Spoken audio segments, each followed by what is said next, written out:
അതെ, നീ ഇപ്പൊ ഇവിടെ ഇങ്ങനെ നിന്ന് കൂടുതൽ സംസാരിച്ചാൽ നമ്മൾ രണ്ടുപേരും വല്ലാതെ.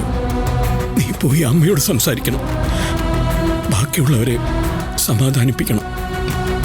അത് നിന്റെ ചുമതലയാടാ.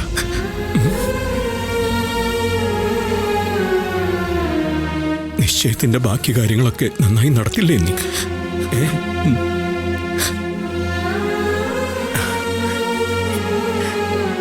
ഇതൊക്കെ ഒരു തലമുറ മാറ്റത്തിന്റെ സൂചനയാടാ.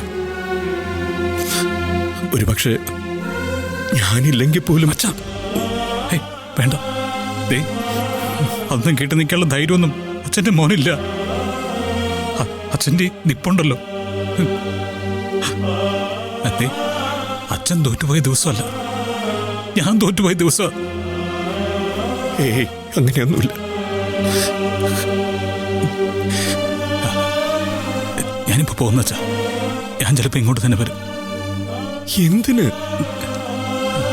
അച്ഛാ, ഞാൻ വന്ന് പുറത്തെവിടെയെങ്കിലും നിന്നോളാം അച്ഛാ. വെറുതെ മണ്ടത്തരമൊന്നും കാണിക്കാതെ ഞാൻ പറയുന്ന ഒന്ന് കേക്ക്.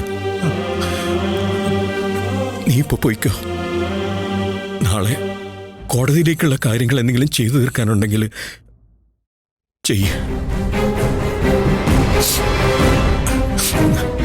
ചെല്ലടാ, ചെല്ലേ, പോയിക്കോ.